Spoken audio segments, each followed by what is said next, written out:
Hello viewers, welcome to Newsweek South Asia, a show where we will provide you fresh insights into South Asia's geopolitical, strategic and security situation. Let's take a look at the headlines first. UN report states Taliban aiding terror groups in Afghanistan. Minorities continue to face persecution under Pak's blasphemy laws. And Indian security forces slash Pakistan's efforts at terror financing. After the Taliban takeover of Afghanistan, terror groups have more freedom in Afghanistan than at any time in recent history. And there is no evidence that the Taliban leadership has made steps to curtail the activities of foreign terrorists in the war-torn country. According to a recent UN report, the connection between the Taliban, Al-Qaeda and several other terror groups remains strong and mutually beneficial for all parties involved, with the Taliban serving as the nucleus of the entire setup harboring terror activities. A report. Since the Taliban takeover of Afghanistan, following the US withdrawal in August 2021, the country once again has become a hotbed of terrorism. Terror groups are now able to operate freely under the Taliban's authority in Afghanistan, posing a significant threat of terrorism in the country and the wider region.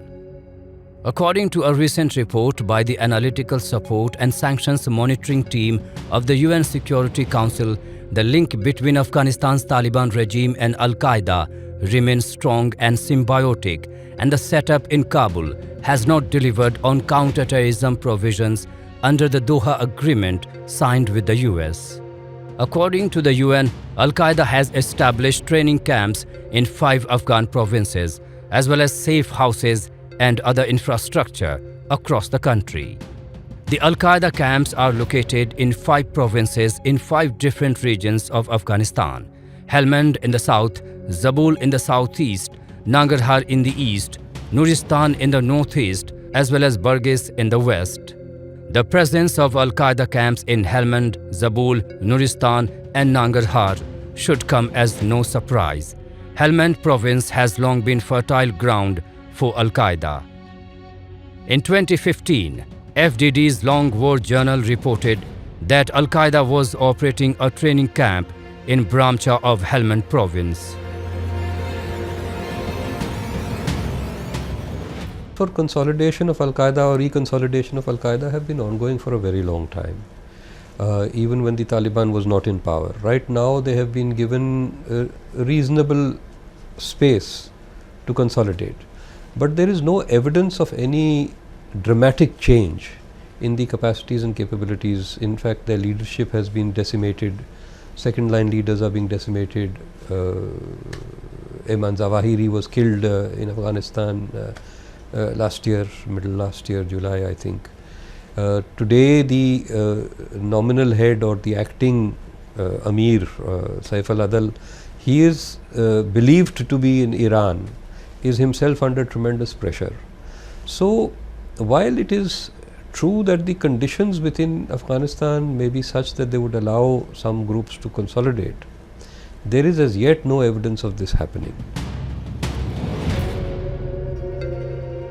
Al-Qaeda has used the Taliban's takeover to attract new recruits and funding and its affiliates worldwide. Despite Al-Qaeda's huge network in Afghanistan, which includes training camps, safe houses, a media operations center, and Al-Qaeda commanders serving in the Taliban government, the US has only executed one hit since its withdrawal. That strike, which killed Zawahiri, was conducted by the CIA. The Biden administration touted the ability to hit Al-Qaeda and other terror groups if their presence is discovered, using over-the-horizon counter-terrorism capabilities of the US military. However, the US military has conducted 0 counter-terrorism strikes since the withdrawal. The only option that we see available to the West right now is covert operations and drone strikes. They took out Ayman Zawahiri right in the middle of Kabul, and whenever they detect a consolidation of either leadership or of cadres in particular places, where they detect training camps which they are able to authoritatively identify, they are likely to take them out. The kind of situation that occurred prior to 9/11 is unlikely to occur now, because levels of tolerance are low, and more importantly, there are no diplomatic or legal constraints. They will hit them when they like. The Taliban's victory in Afghanistan has not only provided the space for openly organizing the training camps, but has also inspired terrorist organizations of various hues.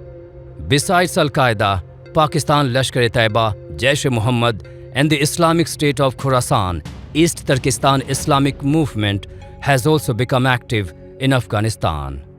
The 13th report of the Analytical Support and Sanctions Monitoring Team claims that Jaish-e-Mohammed maintains 8 training camps in Nangarhar, 3 of which are directly under Taliban control. All of these indicate that while the Taliban assurances for not letting the terrorists operate from its soil have remained on paper, in reality, the Taliban administration is helping them. The time has come for the international community to decide on how to bring about a permanent ceasefire and an immediate cessation of violence in Afghanistan. Anything short of this will constitute a serious threat to regional peace and security.